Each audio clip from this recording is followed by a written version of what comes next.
ಏನು ಭಗವಾನ್ ಬುದ್ಧರ ಮೂರ್ತಿ ಪ್ರತಿಷ್ಠಾಪನೆ ಕೋಟೆಕೆರೆ ಮಧ್ಯಭಾಗದಲ್ಲಿ ಭಗವಾನ್ ಬುದ್ಧರ ಮೂರ್ತಿ ಪ್ರತಿಷ್ಠಾಪನೆ ಮಾಡ್ಬೇಕಂತ ಕೇಶಿ ನಮ್ದ ಬೆಳಗಾವಿಯ ಜನತೆಯ ಬಹಳಷ್ಟು ವರ್ಷಗಳಿಂದ ಒಂದು ಆಸೆ ಇತ್ತು.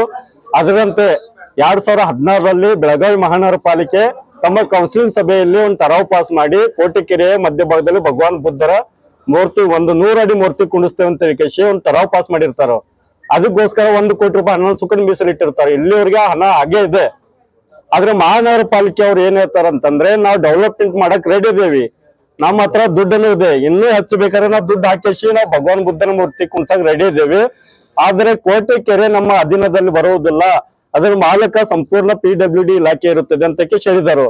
ಅದಕ್ಕೋಸ್ಕರ ಅವರು ಜಿಲ್ಲಾಧಿಕಾರಿಗಳು ಒಂದು ಮನವಿನೂ ಬರೆದರು, ಒಂದು ಪತ್ರನೂ ಬರೆದರು, ಇದ್ರ ಡೆವಲಪ್ಮೆಂಟ್ ಮಾಡಕ್ ನಮ್ಗೆ ಅನುಕೂಲ ಮಾಡಿಕೊಡ್ರಿ ಅಂತ ಕೇಶಿ.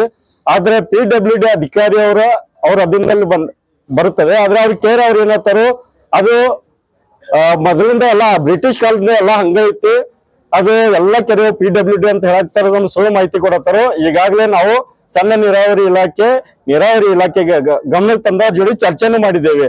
ಅವ್ರು ಏನ್ ಹೇಳ್ತಾರಂದ್ರೆ ರಂಜನಿ ಶಾಲಿನಿ ಮೇಡಮ್ ಡಿಸಿ ಅವ್ರು ಇದ್ದಾಗ ಆ ಕೆರೆ ಡೆವಲಪ್ಮೆಂಟ್ ಮಾಡೋಗೋಸ್ಕರ ಮಹಾನಗರ ಪಾಲಿಕೆ ಕೇಳಿದಾಗ PWDಗೆ ಅವ್ರ ಲೆಟರ್ ಬರ್ದಾರು. ಅವ್ರು ಬರೆದ ಕೇಶ ಅವ್ರೊಂದು ಡಿಸಿ ಅವರು ಇವ್ರಿಗೆ ಹ್ಯಾಂಡ್ ಓವರ್ ಮಾಡಿದಾರ.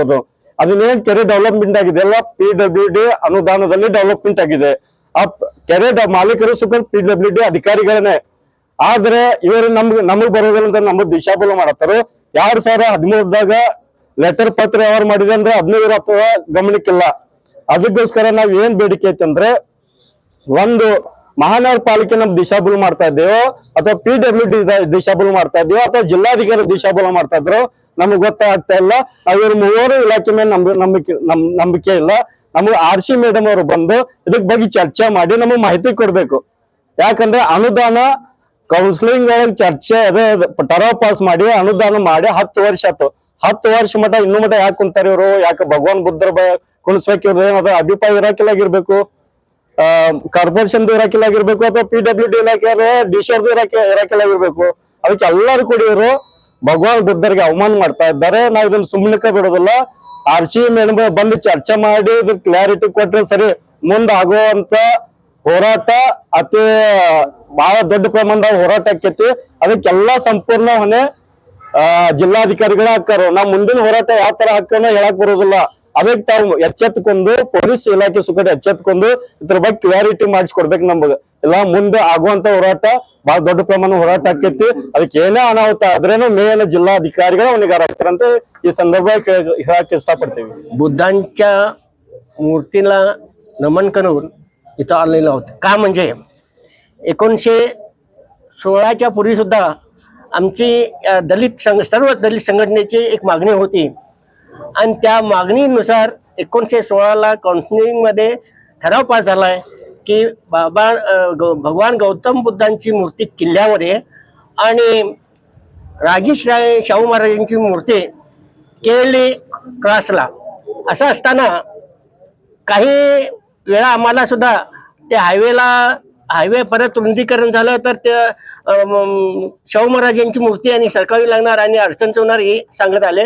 नंतर आम्ही ते श्रीनगरच्या ह्याला ते घेतलं तर चालतंय, पण बुद्धांची मूर्ती मात्र इथं पाहिजे म्हटल्यानंतर त्यांनी काउन्सिलिंगमध्ये पास करून त्या सगळं आजपर्यंत इथपर्यंत आणलेलं सांगितले. आणि ते सगळं करून झाल्यानंतर आमच्या संघटनेचे तिथे पदाधिकारी कार्यकर्ते गेल्यानंतर आम्ही सगळं काही रेडी केलेलं आहे. अमाऊंट पण आम्ही राखून ठेवलेलं आहे. आम्ही परत पाहिजे असेल तर आम्ही जमा करून देतो.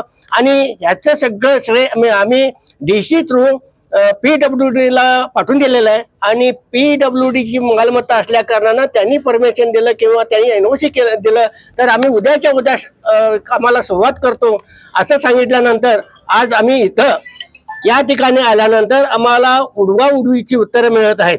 एक तर म्हणतात डीसीने आम्हाला कळवलं नाही, आपलं कॉर्पोरेशन म्हणतंय आम्ही यांना कळवलेलं आहे, पण याने स्वतः ते त्या वेळेला ते आम्हाला कागदपत्र आलेत की नाही याची चाचपणी सुद्धा करायला तयार नाहीत. हे आम्हाला आमची दिशाभूल करायलेत.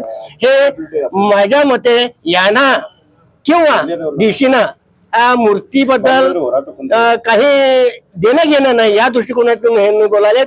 त्यासाठी यांचा आम्ही या संघटनेच्या वतीनं डीसींचा निषेध करतो आणि या PWD डिपार्टमेंटच्या अधिकाऱ्यांचाही निषेध करतो. आणि या प्रश्नाबाबत आरशी मॅडमने इथं येऊन स्वतः येऊन त्यांच्या या म्हणजे सर्व जे कागदपत्र देवाणघेवाण झालेले आहेत ते काढून आम्हाला यांच्याकडून NOC मिळाल्यानंतर त्यांनी कामाला सुरुवात करतो म्हटले. त्यासाठी यांच्याकडून आम्हाला NOC मिळाल्याशिवाय आणि आरशी मॅडम इथं आल्याशिवाय आम्ही उठत नाही.